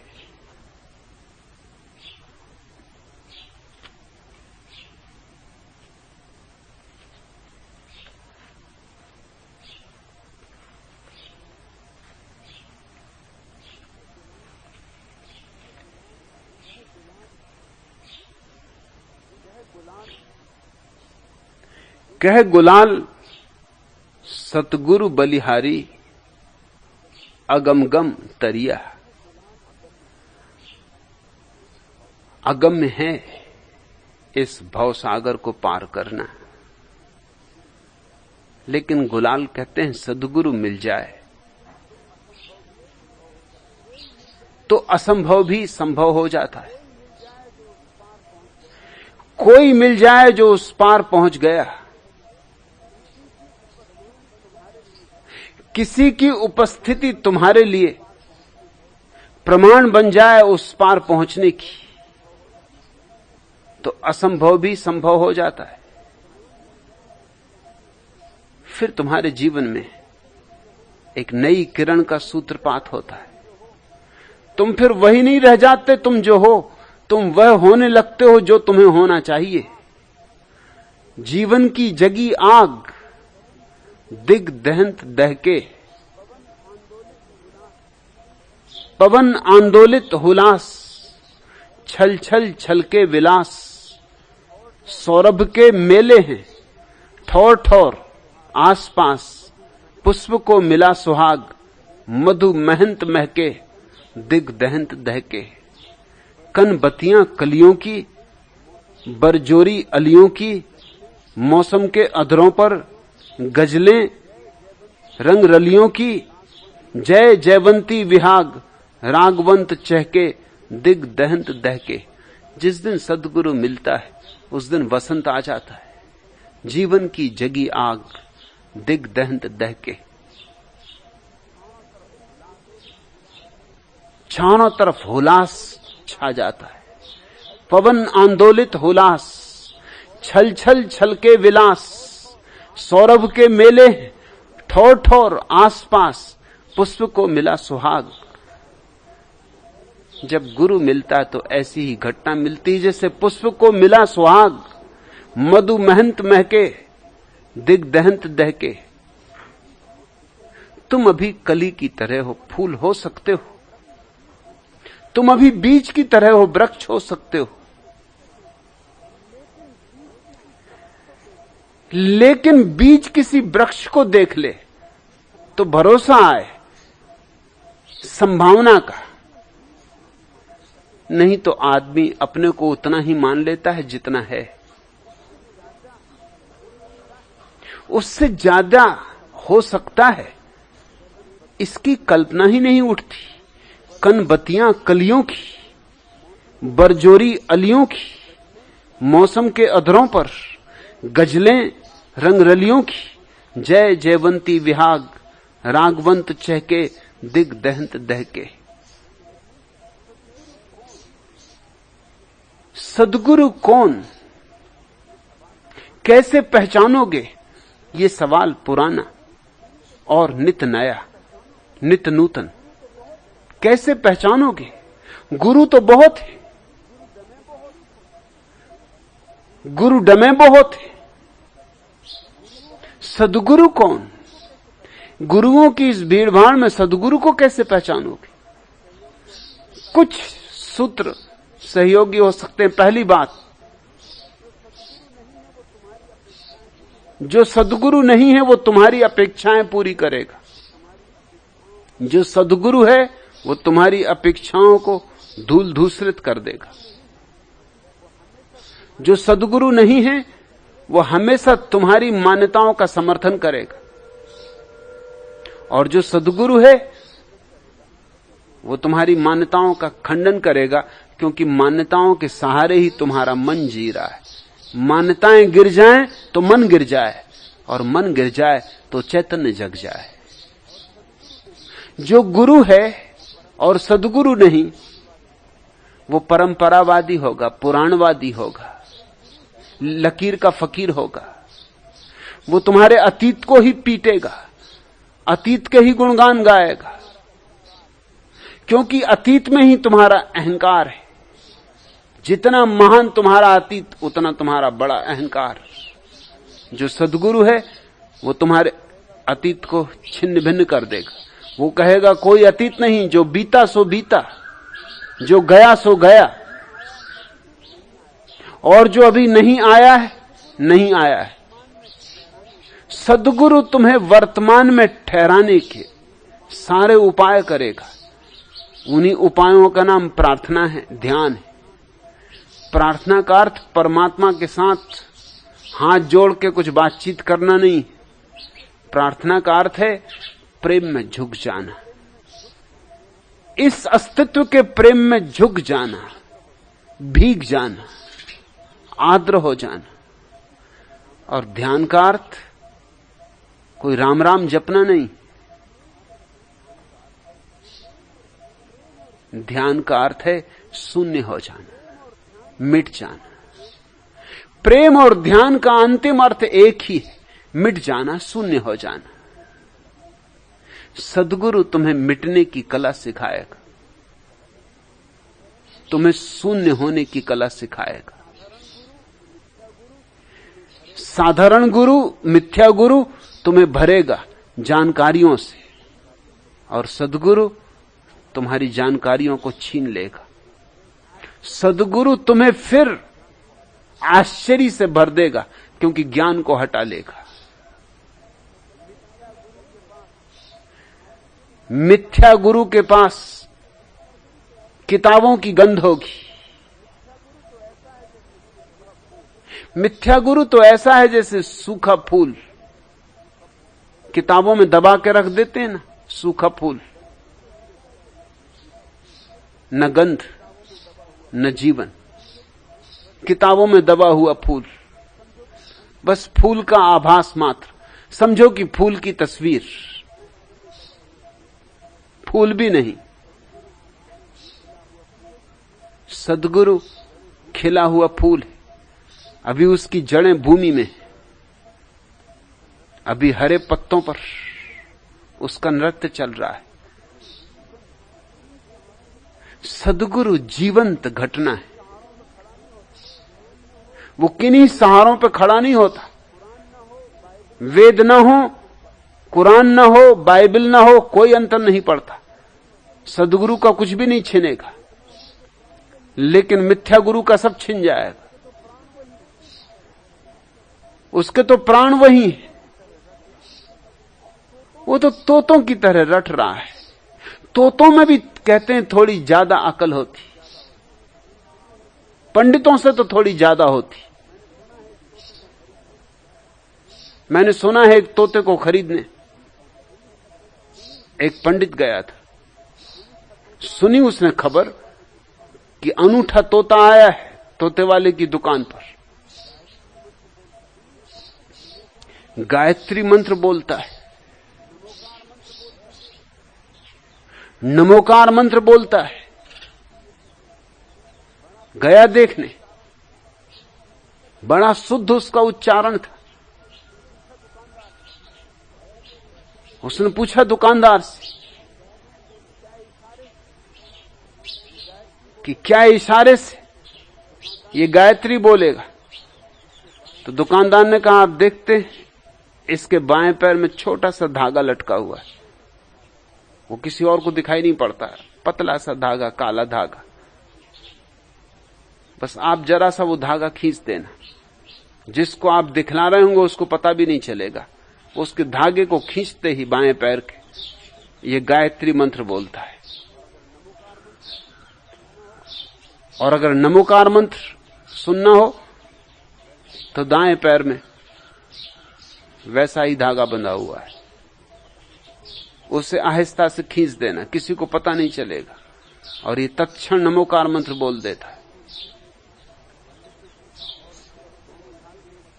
पंडित ने पूछा, और अगर दोनों धागे एक साथ खींच दें? तो तोता बोला, उल्लू के पट्टे, दोनों एक साथ खींचोगे तो मैं नीचे नहीं गिर जाऊंगा?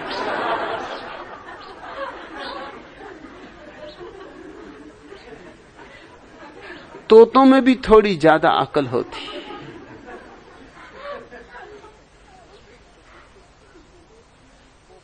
पंडित तो बिल्कुल तोते, पोपट।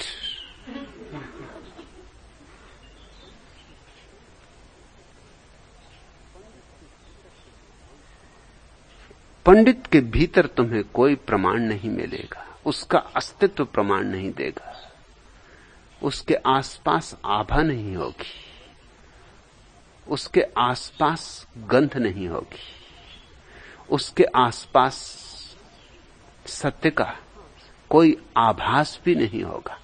हां, यंत्रवत दोहराएगा वह।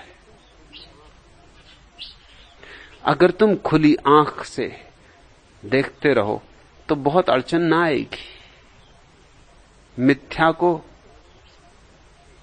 सद्गुरु से अलग कर लेने में। और सद्गुरु के पास बैठते ही तुम्हारे हृदय में कुछ होना शुरू हो जाएगा। आंखें गीली हो सकती हैं, तुम बेबस हो सकते हो। कल मीरा यहां बैठे बैठे रोने लगी। उसने अपने को बहुत रोका, मैं देख रहा था, वो अपने को रोकने की हर चेष्टा कर रही थी, नहीं रोक पाई। समझदार है, तो उसे बड़ी अड़चन भी हो रही थी कि कोई क्या कहेगा। और ये भी उसे पता था कि सामने ही बैठकर मेरे बोलने में बाधा डाल रही है। फिर बाद में उसने पत्र लिखा कि मुझे क्षमा करना, मैं अवश हो गई, रोककर भी न रोक सकी, बस हो ही गया। जितनी चेष्टा की उतनी ही मुश्किल हो गई। सद्गुरु के पास तुम्हारे हृदय के तंतु अनायास नाचने लगते हैं। वहां से तुम ज्ञान लेकर नहीं लौटते, एक सुरभि लेकर लौटते हो। अब की बेर सुनो नर मूढ़ो, बहुर न ल्यो अवतरिया, कह गुलाल सतगुरु बलहारी, भव सिंधु अगम तम तरिया।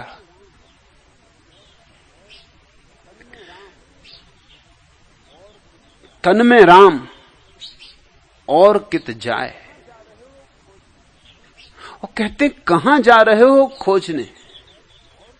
तन में राम और कित जाए, घर बैठल भेटल रघुराय। लाओत्सु का वचन याद आता है। लाओत्सु ने कहा है, सत्य को पाने के लिए अपने कमरे को भी छोड़ने की कोई जरूरत नहीं। कमरे से अर्थ घर का नहीं, कमरे से अर्थ देह का ही है। कहीं जाने की कोई जरूरत नहीं, क्योंकि सत्य तुम्हारे भीतर विराजमान है। तलाशना है तो वहां तन में राम और कित जाए।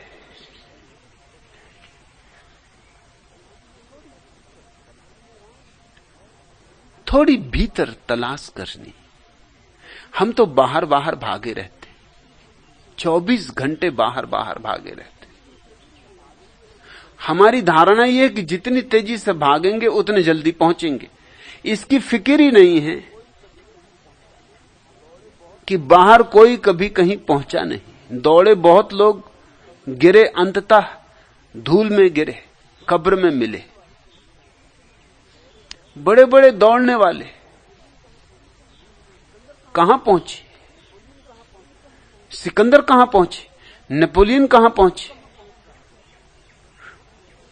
तुम कहां पहुंच जाओगे? मगर हमारा मन कहता है अगर नहीं पहुंच रहे तो उसका अर्थ है कि तुम धीमे धीमे दौड़ रहे, जरा तेजी से दौड़ो। उसका भी तर्क साफ समझ में आ जाता है हमें कि बात तो ठीक है, धीरे धीरे दौड़ोगे, इतनी दौड़ मची है, इतने लोग जा रहे हैं, पिट जाओगे।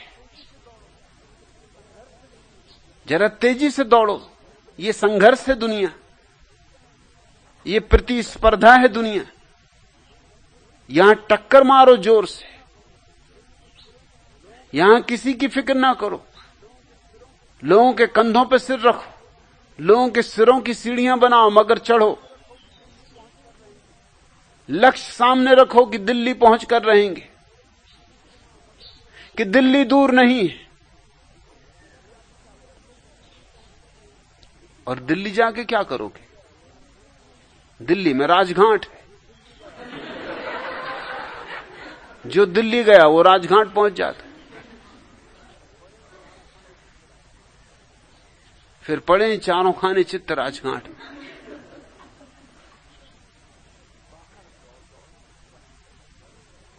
बाहर दौड़ दौड़ के सिवाय मृत्यु के कुछ हाथ आता है? मगर सब दौड़ रहे, इसलिए स्वभावतः हम भी दौड़ने लगते। भीड़ का एक प्रभाव होता है। अगर तुम 50-100 आदमियों के साथ कहीं जा रहे हो, अगर सब तेज चल रहे हो तो तुम भी तेज चलने लगते हो, बिना इसकी फिक्र किए कि जा कहां रहे हैं। पहले पूछ तो लें किस लिए जा रहे हैं। नहीं, लेकिन उनकी तेजी संक्रामक होती, बीमारी की तरह लग जाती। अगर 200-400 आदमियों की भीड़ मस्जिद में आग लगाती कि मंदिर में आग लगाती, तुम भी आग लगाने में सम्मिलित हो जाते। हिंदू धर्म खतरे में कि इस्लाम खतरे में? खतरे में है तो रहने दो खतरे में। इस्लाम के न होने से क्या बिगड़ जाएगा? कि हिंदू धर्म के न होने से क्या बिगड़ने वाला है? होने से ही क्या भला हो गया है? अच्छे ये खतरे में।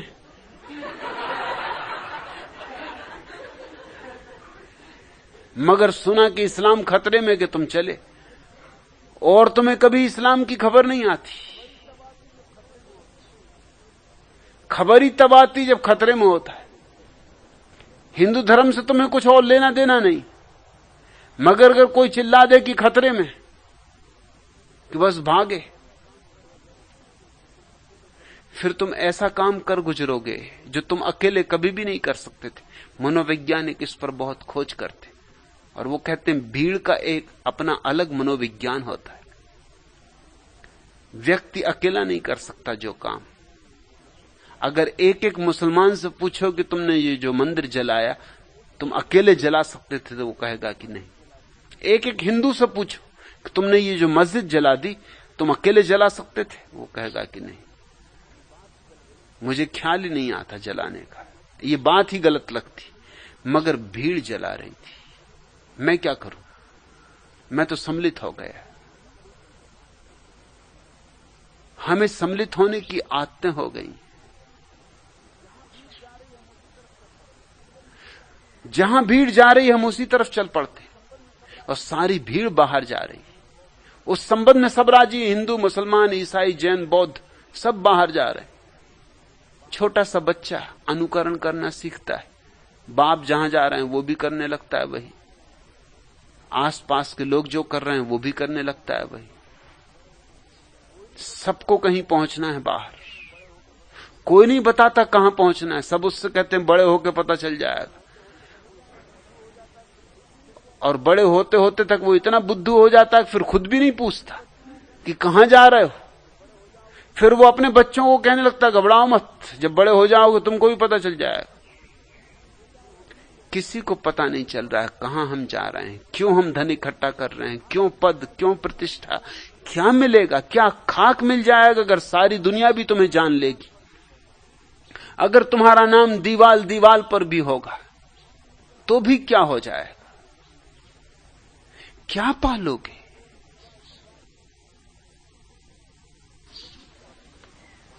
और जिसे तुम पाने की तलाश कर रहे हो वो तुम्हारे भीतर मौजूद है, जिसे तुम खोजने निकले हो वो खोजने वाले में मौजूद है। चलो उसको ही ध्याएं, उसकी ही तलाश करें। आओ फिर से ध्याएं चंद्रमुखी संध्याएं और सूर्यमुख सवेरे। गोपन व्यापारों को कहा नहीं जाता है किंतु कहे बिन भी तो रहा नहीं जाता है।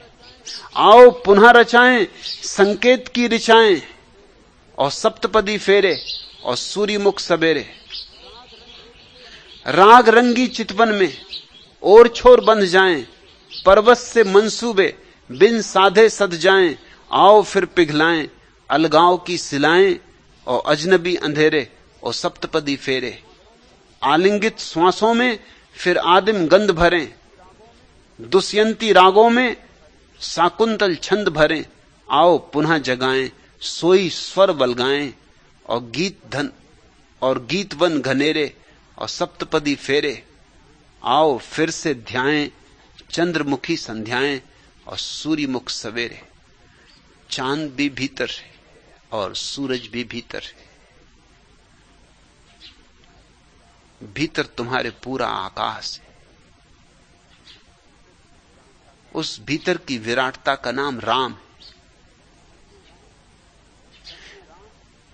तन में राम और कित जाए। और भाई तुम कहां चले, गुलाल कहते, जितना दूर निकल जाओगे अपने से उतने ही राम से दूर निकल जाओगे। भीतर आओ, लौटो। घर बैठल भेटल रघुराय। मैं तुमसे कहता हूं घर बैठे बैठे उस परम सत्य से मिलन हो जाता है। कहीं जाना नहीं पड़ता, इंच भर यात्रा नहीं करनी पड़ती। जोगी जति बहु भेष बनावे।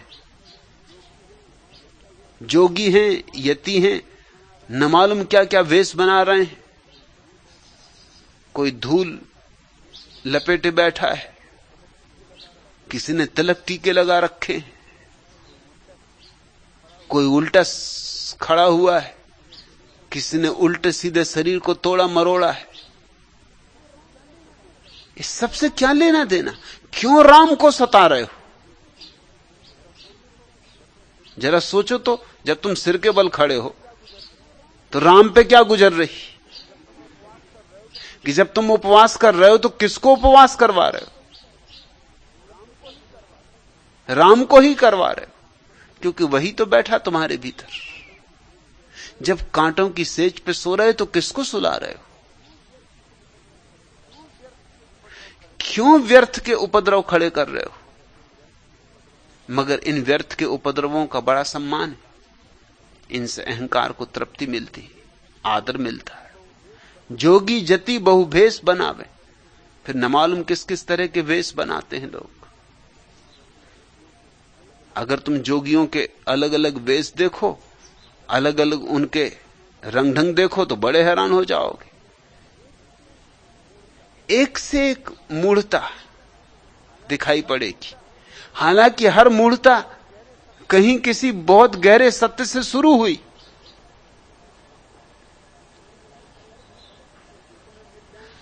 जैसे तुम्हें मिल जाएंगे कन फटे जोगी जो कान को फाड़ लेते। अब हुआ ना पागलपन। कान के फाड़ने से क्या होगा? लेकिन ये प्रक्रिया शुरू हुई एक महान सद्गुरु से, गोरख से। गोरख के मानने वाले अपने को कनफटा जोगी कहते। और गोरख ने कहा था ये कि फाड़ो अपने कान के पर्दे ताकि मुझे सुन सको।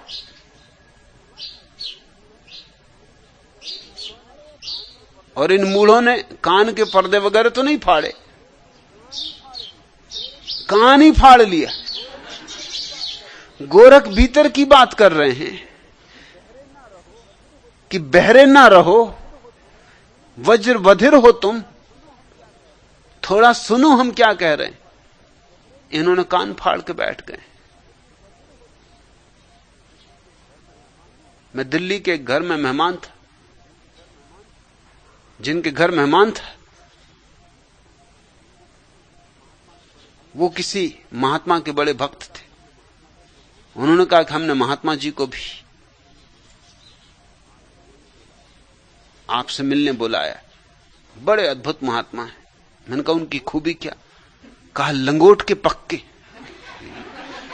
खूबी बताई। खैर ठीक है, अब आ रहे हैं तो लंगोट के पक्के।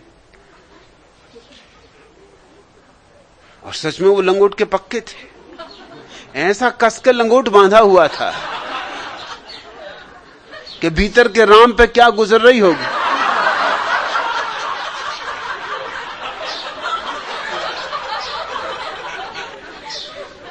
ब्रह्मचरी का अर्थ लंगोट का पक्का होना हो गया।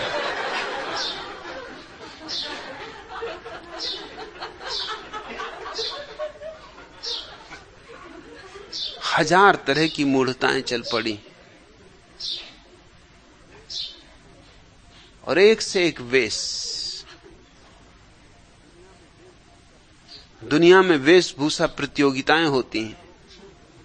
ये तो भला हो जोगी जतियों का कि भाग नहीं लेते, नहीं तो उनको कोई जीत नहीं सकता। और वो जैसी कारगुजारियां कर सकते हैं दूसरा कर भी नहीं सकता। उसका उनको बहुत अभ्यास होता है।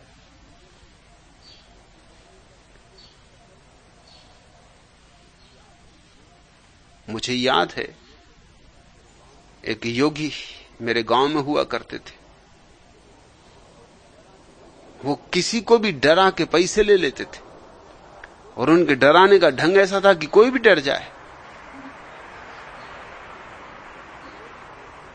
सिर्फ लंगोटी बांधते थे वो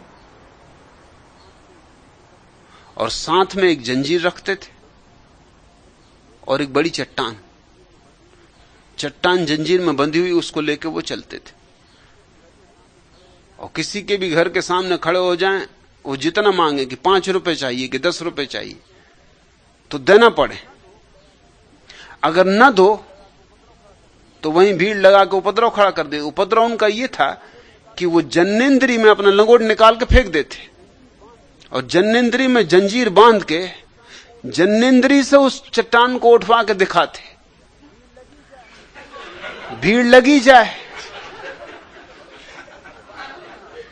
और घर के बाल बच्चे, स्त्रियां, लोग कहें भैया तुम 5 रुपए लो जाओ, ये काम तुम कहीं और दिखाना। और वो कहें ये तो कुछ नहीं, अरे चलती कार को खींच लूं।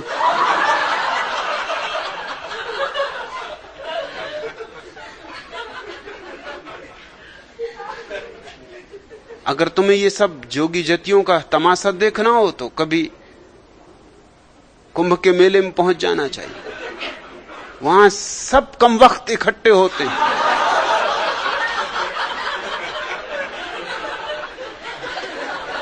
उनका दर्शन करके तुम्हारा चित्त बड़ा प्रसन्न होगा।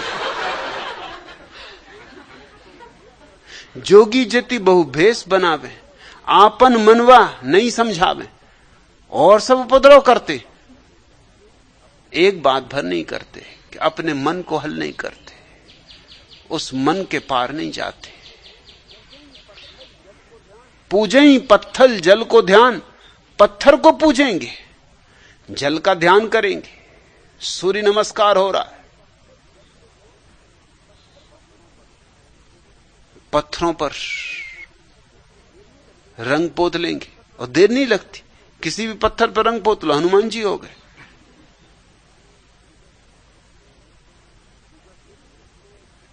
पूजा शुरू। मैंने सुना है एक सूफी फकीर अपने शिष्य पर बहुत प्रसन्न हुआ, और जब वो जाने लगा यात्रा को, वो काबा की यात्रा को जा रहा था, तो जिस गधे पे बैठ के वो यात्रा कर रहा था वो अपने शिष्य को दे गया। फकीर तो चला गया। अब शिष्य ने कहा कि गुरु का गधा है, कोई साधारण गधा तो है नहीं, इसकी सेवा करो। तो वो उस गधे की सेवा करता था। संयोग की बात, गधा मर गया। ज्यादा सेवा की होगी, गधों को सेवा की आदत होती भी नहीं, कुछ ज्यादा ही सेवा कर दी दिखता है। ज्यादा नहला धुलाया होगा, रगड़ रगड़ के उसको खात्मा कर दिया, वो मर गया। मर गया तो उसने उसकी समाधि बनाई, और समाधि में बैठ कर रो रहा था, क्योंकि गुरु एक दान दे गए थे, एक भेंट कर गए थे, पता नहीं क्या राज था इसमें, और ये मर गया। अब जो कर सकते थे, समाधि बना दी संगमरमर की, उसमें बैठा रो रहा था फूल चढ़ा के। गांव में और लोग आए, उन्होंने भी देखा तो सोचा कि जरूर कोई महापुरुष की समाधि है, और कोई फूल चढ़ा गया, कोई पैसे चढ़ा गया। चढ़ोतरी बढ़ने लगी, वो आदमी वहीं बैठा रहा, चढ़ोतरी इकट्ठे करने लगा। वो धीरे धीरे वहां एक उसने मंदिर बना लिया। गधे की तो बात ही भूल भाल गया। वो काफी भीड़ भाड़ इकट्ठी होने लगी वहां, लोग मनौतियां करने लगे, मनौतियां पूरी भी होने लगी। मनौतियों का बड़ा मजा है। अगर 100 आदमी मनौती करें, गधे की कब्र ही हो, तो भी 50 की तो गणित के नियम से ही पूरी हो जाने वाली। जिनकी पूरी हो गई वो तो चढ़ोतरी चढ़ाने आएंगे, और जिनकी पूरी नहीं हुई वो किसी और गधे की कब्र की तलाश करेंगे। धीरे धीरे जिनकी पूरी होंगी उनकी भीड़ बढ़ती जाएगी, और जब हजारों लोग कहेंगे कि हमारी मनौती पूरी हुई, हमारी पूरी हुई, तो नए आने वाले लोग भी सम्मोहित होते कि जब इतने लोगों की पूरी हुई तो हमारी भी होगी, क्यों नहीं होगी। अरे श्रद्धा का तो फल मिलता ही है। फिर काबा से गुरु वापस लौटा, इधर तो मंदिर बन गया था, समाधि लग गई थी। गुरु को देख के शिष्य को याद आया कि अरे ये क्या मैंने किया। एकदम गुरु के पैर पकड़ लिए, कहा क्षमा करिए, माफ करिए, मगर आप बड़ा चमत्कारी गधा दे गए थे। लोगों की मनौतियां पूरी हो रही, और लोगों की हो या ना हो, मेरे तो भाग्य खुल गए। धन की वर्षा हो रही, झरत दसों दिस मोती, मेले ही लगा रहता है। गुरु ने कहा तू फिक्र मत करिए, गधा था ही चमत्कारी, इसकी मां भी बड़ी चमत्कारी थी। शिष्य ने पूछा कि इसकी मां के संबंध में कुछ समझाइए। उन्होंने कहा समझाना क्या, अरे जैसे तू इसकी कब्र का मजा ले रहा, हम इसकी मां की कब्र का मजा हम ले रहे हैं। हमारे गांव में इसकी मां की हमने कब्र बनवा ली। ये खानदानी चमत्कारी था, ये कोई साधारण गधा नहीं था, बड़ा पहुंचा हुआ गधा था।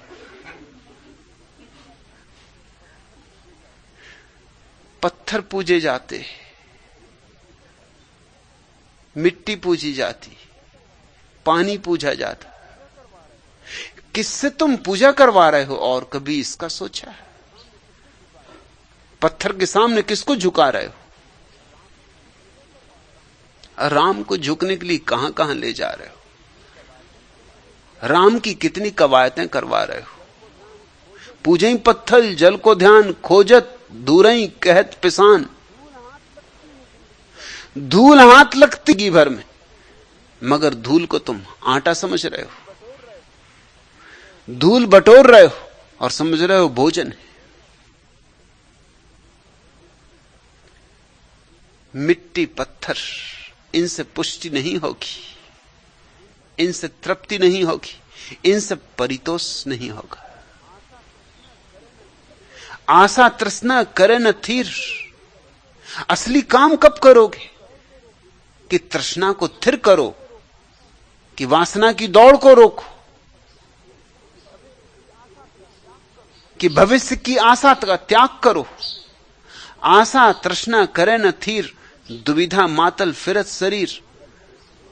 तृष्णा के कर में पड़े हुए, पागल हुए, दीवाने हुए, दुविधा मातल। शब्द बड़ा प्यारा है। अंग्रेजी में एक शब्द है स्किज़ोफ्रेनिया, ठीक इसका अनुवाद दुविधा मातल।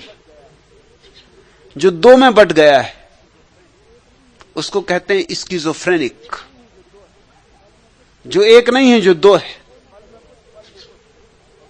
पल में कुछ पल में कुछ, और करीब करीब सभी इसी हालत में। अभी देखो तो बड़े प्रसन्न थे, अभी देखो तो रो रहे हैं। अभी देखो तो बड़े प्रेमपूर्ण मालूम हो रहे थे, अभी देखो तो लठ लेके खड़े हो गए। अभी कहते थे तुम्हारे बिना ना जाएंगे, तुम्हें बिना मारे ना जी सकूंगा।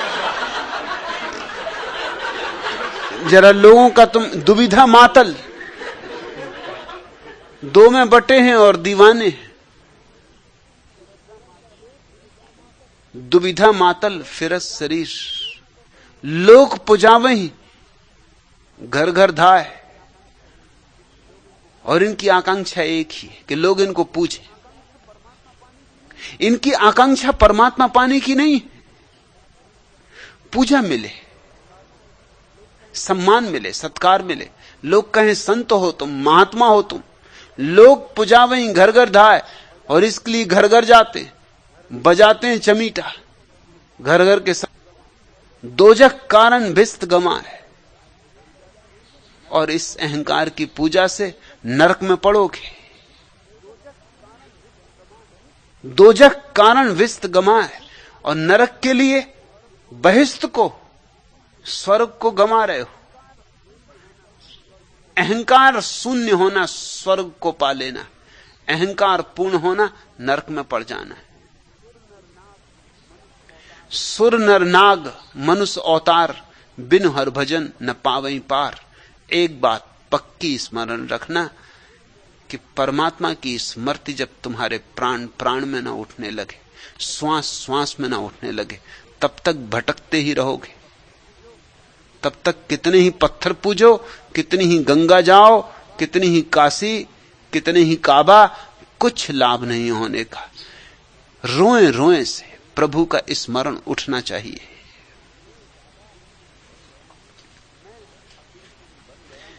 मैं अकिंचन बन गया हूं द्वार पर आकर तुम्हारे। दर्द की सरिता उफनती, ढह रहे मन के कगारे। मैं जिधर भी देखता हूं बेबसी आंचल पसारे। आज निष्फल हो रहे हैं धैर्य के परितोष सारे। धार का तृण बन गया हूं द्वार पर आकर तुम्हारे। आंसुओं के पालने में पीर ने मुझको झुलाया। याद के ले करों ने थपकियां देकर सुलाया। लोरियों के संग जगते दूह मुहे सपने विचारे। धूल का कण बन गया हूं द्वार पर आकर तुम्हारे। शब्द से इतना भरा हूं हो रही अवरुद्ध वाणी। पढ़ सको तो स्वयं पढ़ लो याचनाओं की कहानी। हिचकियों में डूबती हैं करुण गीतों की पुकारें। फिर चिर निमंत्रण बन गया हूं द्वार पर आकर तुम्हारे। सब तरफ परमात्मा मौजूद है। अगर तुम्हें भीतर दिखाई पड़ जाए तो फिर द्वार द्वार में वही मौजूद है, पत्ते पत्ते में वही मौजूद है। मगर पहला अनुभव होना चाहिए स्वयं के भीतर, और वह अनुभव एक ही तरह हो सकता है। हरि भजन औपचारिकता नहीं होनी चाहिए। औपचारिकता हुई तो व्यर्थ, अनौपचारिक होना चाहिए। औपचारिक का अर्थ है करना है इसलिए कर रहे हैं, कर्तव्य निभा रहे हैं। कि रोज 5 मिनट बैठ के माला फेर लेते हैं, हरि भजन कर लेते हैं, जल्दी जल्दी करते हैं कि समय खराब ना हो। आंख खोल खोल के घड़ी देखते रहते हैं कि 5 मिनट तो नहीं हो गए। ऐसे नहीं चलेगा। प्राणपूर्ण होना चाहिए, आह्लादपूर्ण होना चाहिए, मस्ती में डूब के होना चाहिए, समय भूल के होना चाहिए। कण नाचे तुम्हारा, रोआ रोआ पुलकित हो, हर्षोन्मास से भरे, तब जानना कि हरि भजन। और यह हो सकता है, इसमें जरा अड़चन नहीं। सिर्फ तुम्हारी चेतना जो बाहर दौड़ रही, उसे भीतर की तरफ दौड़ाना है। भीतर दौड़ते ही हरि भजन शुरू हो जाता है, क्योंकि राम का अनुभव होता है तो उत्सव शुरू हो जाता है।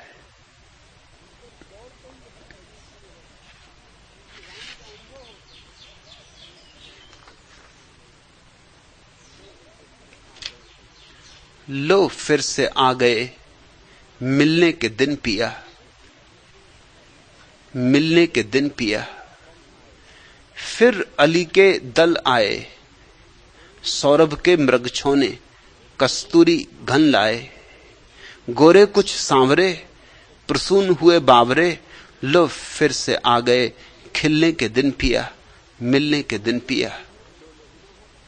फिर यम संयम डोले, मंत्र हुए मिठ बोले, फगुनाहट कण कण में वासंती रस घोले। सीप सरी की पलकें मादक सपने छलकें, फिर आए प्रण के व्रण छिलने के दिन पिया, मिलने के दिन पिया।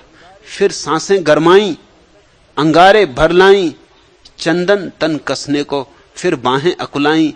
अंग अंग में अनंग छेड़ रहा जल तरंग, फिर आए उघड़े मन सिलने के दिन पिया, मिलने के दिन पिया। लौटो भीतर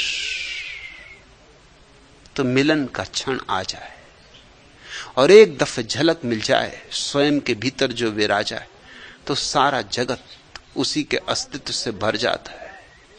कारण धै धै रहत बुलाए, और वो तुम्हें बुला रहा है, रह रह के बुला रहा है, मगर तुम सुनो तब।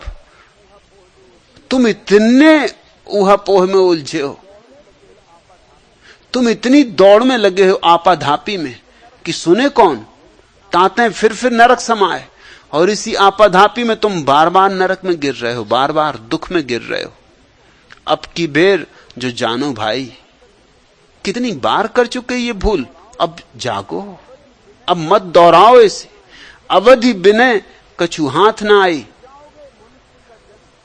चूक जाओगे मनुष्य का जन्म तो फिर मुश्किल होगा। ये अवधि, ये ठीक ठीक समय जिसका उपयोग कर लो, क्योंकि अवधि बिना कछु हाथ ना आई। और किसी योनि में परमात्मा नहीं पाया जा सकता। मनुष्य चौरास्ता है,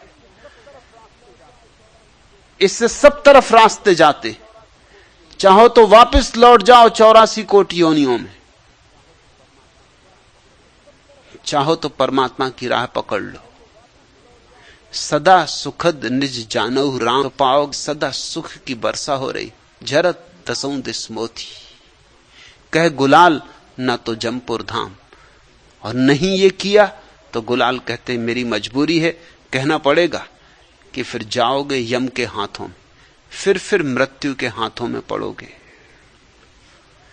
क्रांति घट सकती, परमात्मा के सामने झुक जाओ, अपने भीतर ही झुक जाओ। यों तो मेरा तन माटी है, तुम चाहो कंचन हो जाए। तृषित अधर कितने प्यासे हैं, तृष्णा प्रतिपल बढ़ती जाती। छाया भी छूट रही, विरह दोपहरी चढ़ती जाती। रोम रोम से निकल रही हैं जलती आहों की चिंगारी। यों तो मेरा मन पावक है, तुम चाहो चंदन हो जाए। मेरे जीवन की डाली को भाई कटु सूलों की माया। आज अचानक अरमानों पर सारे जग का पतझर छाया। असमय वायु चली कुछ ऐसी, पीत हुई चाहों की कलियां। यों तो सूखी मन की बगिया, तुम चाहो नंदन हो जाए। अब तो सांसों का सरगम भी खोया खोया सा लगता है। अनगिन यत्न किए मैंने पर राग न कोई भी जगता है। साध मीड़ के खिंचने पर भी स्वर संधान नहीं हो पाता। यों तो टूटी सी मनवीणा, तुम चाहो कंपन हो जाए। पर सिर्फ तुम्हारी ही छाया है, चांद सितारे तृण तरु पल्लव, सिर्फ तुम्हारी ही माया है। शब्द तुम्हारे अर्थ तुम्हारे, वाणी पर अधिकार तुम्हारा, यूं तो हर अक्षर क्षर मेरा, तुम चाहो वंदन हो जाए। झुको, भीतर झुको, अपने ही भीतर झुको, वहीं काबा और वहीं कैलाश। और भीतर झुक जाओ तो क्रांति घट जाए। मिट्टी सोना हो सकती है, सूखी बगिया नंदन हो सकती है, टूटी वीणा फिर अपूर्व रागों से भर सकती है। यूं तो हर अक्षर क्षर मेरा, तुम चाहो वंदन हो।